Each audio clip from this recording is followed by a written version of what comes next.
नमस्कार दोस्तों, स्वागत है आपका हमारे यूट्यूब चैनल संदेश पब्लिक स्कूल पे।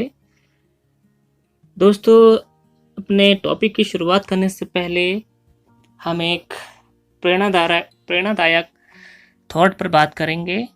वह थॉट यह है, जीत और हार आपकी सोच पर निर्भर करती है। मान लो तो हार होगी और ठान लो तो जीत होगी। ये बात एकदम सत्य है दोस्तों। अगर आप कोई चीज़ ठान लो तो वो आपकी जीत होना निश्चित है। अगर आपने मान लिया कि आप कोई काम नहीं कर सकते तो आज डेफिनेटली वो काम नहीं कर पाएंगे। तो आइए शुरू करते हैं। आप देख रहे होंगे हमारा लोगो संदेश public school, a guarantee card of quality education. यह हमारा लोगो और हमारे स्कूल का नाम, जो ग्राम पसई बदायूं में स्थित है।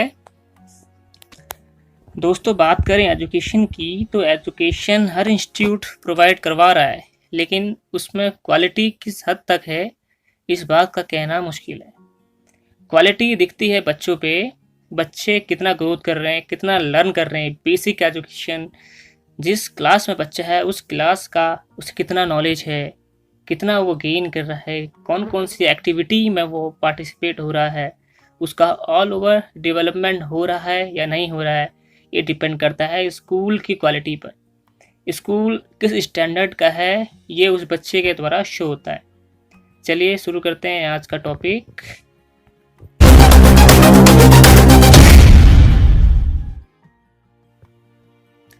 आज हमने हिंदी विषय में वर्णों का ज्ञान लिया है। चलिए जानते हैं वर्ण होते क्या हैं। वर्ण हिंदी वर्णमाला में, वर्णों की एक वर्णमाला होती है हिंदी में, जो जिनकी संख्या 52 होती है। बिना वर्णों के हम कोई शब्द नहीं बना सकते, इसीलिए वर्णों का बहुत ज़्यादा महत्वपूर्ण है। यह वर्णों को दो भागों में बांटा गया है, स्वर और व्यंजन। स्वर स्वतंत्र रूप से उच्चारण किए जाते हैं, जो मुख से हवा बाहर ना आए उन्हें स्वर कहते हैं। स्वर इंडिपेंडेंट रहते हैं। अगर हम कोई स्वर का उच्चारण कर रहे हैं तो उससे हमारे मुंह से कोई हवा बाहर नहीं आएगी, इसलिए उन्हें स्वर कहा जाता है। व्यंजन में व्यंजन स्वतंत्र नहीं होते हैं, स्वर के साथ मिलकर इनका उच्चारण किया जाता है। और उच्चारण करते वक्त हमारे मुंह से हवा बाहर को निकलती है। ये उच्चारण जब हम करेंगे तो हमारे मुंह से बाहर को हवा निकलेगी। इसलिए स्वर और व्यंजन वर्णों के दो भागों में रखा गया है। स्वर की संख्या 11 होती है और व्यंजन की संख्या 41 होती है। हमने स्वर और व्यंजन का बेसिक जान लिया है। चलिए शुरू करते हैं आज का टॉपिक, स्वर। हमने इसमें भाग 1 भाग 2 में इसको डिवाइड करेंगे। भाग 1 में स्वर है। स्वर हमें बच्चों को सिखाना है, तो बच्चों को हमें टिपिकल तरीका नहीं अपनाना है। स्वर का उच्चारण किस तरीके से होगा ये आप देख सकते हैं। ओ, बच्चा बोलेगा ओ तो आपको बोलना है ओ, आपको रिपीट करवाना है ओ। आ, ई, ऊ, ऊ, री, ए,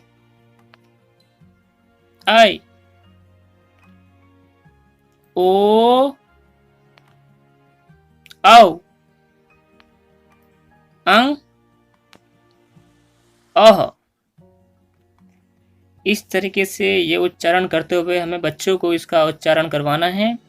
आइए दोबारा शुरू करते हैं। ओ, आ, ई, ऊ, ऊ, री, ए, आई, ओ, औ, अंग, अह। इस तरह बच्चा अब वर्णों को पहचान जाएगा कि किस तरीके से अ होता है, किस तरीके से आ बनता है, और उसका उच्चारण समझ पाएगा। फिर बारी आती है बच्चों को रिटर्न वर्क करवाने की। तो रिटर्न वर्क आइए कैसे करवाएंगे इसके बारे में जानते हैं। अब हमने बच्चों से अ बनवाना है, तो आप उससे अ कैसे बनवाएंगे? आपको हमारी पिछली वीडियो प्री स्ट्रोक राइटिंग आप ने अगर वीडियो देखी है तो आप समझ जाएंगे कि किस तरीके से बच्चे से हम वर्ण को बनवाएंगे। अब जैसे हमने अ बनवाना है तो अ राइट साइड कर्व, एक कर्व बनाया राइट साइड, फिर डाउन पे राइट साइड एक कर्व और बनाया, स्लीपिंग लाइन बनाई बीच में, स्टैंडिंग लाइन, फिर अप स्लीपिंग लाइन। तो ये सारी लाइंस और कर्व आपको हमने उस वीडियो पे दिखा दी थी, जिसकी प्रैक्टिस आपने बच्चों को करवाई होगी। तो इस तरीके से बच्चा अ बनाना सीख जाएगा इजीली। अगर बच्चे की अच्छी प्रैक्टिस है लाइंस में तो बच्चा अ बनाना आसानी से सीख जाएगा और आपको ज़्यादा मेहनत करने की आवश्यकता नहीं पड़ेगी। तो इस तरीके से बच्चे से अ बनवाना है। आ भी सेम प्रोसेस रहेगी, सिर्फ आ में एक डंडा रह जाएगा यहाँ। तो ये आ का डंडा यहाँ पे हमने लगा दिया। अब बात करते हैं ई की। ई में हमने left side curve, then right side curve, फिर डाउन साइड कर्व। इस तरीके से ई बना। छोटा ई इस तरीके से बना, ये स्लीपिंग लाइन। बड़ा ई बनाना है तो right side left side curve हमने बनाना है। तो इस तरीके से बच्चा वर्णों को बनाना सीख जाएगा। अब आप बखूबी समझ चुके होंगे कि आप लाइन की मदद से फ्री स्ट्रोक रिटर्न जो हमने एक वीडियो बनाई है उसकी मदद से किस तरीके से आप बच्चों को लिखना सिखा सकते हैं, बच्चों को बोलना, सुनना और लिखना। बाद में बच्चा खुद ब खुद उसको पढ़ना सीख जाएगा। अगर हम इन 3 चीज़ों में फोकस करेंगे तो बच्चा पढ़ने में, लिखने में, सुनने में सब जगह एक्सपर्ट हो जाएगा। तो सबसे पहले हमने बच्चे को ये वीडियो दिखानी है और वो उच्चारण करेंगे ऐसे ही अ, आ, ई, उ, री, ए, आई, ओ, औ, अंक, अह। इस तरीके से बच्चा उच्चारण करेगा। फिर बच्चे को आप यह उच्चारण करने के बाद लिखना सिखाएंगे। लिखना सिखाने के बाद बच्चा फिर पढ़ेगा खुद। तो इस तरीके से बच्चा स्वर का ज्ञान ले लेगा। अगर आपको हमारा वीडियो अच्छा लगा तो प्लीज़ हमारा channel like, share and subscribe कीजिए। ऐसे ही मोर टिप्स और जानकारी हम आपके लिए लेकर आते रहेंगे कि आपको अपने बच्चे को किस तरीके से हैंडल करना है, क्योंकि बच्चे को समझना बहुत ज़रूरी है।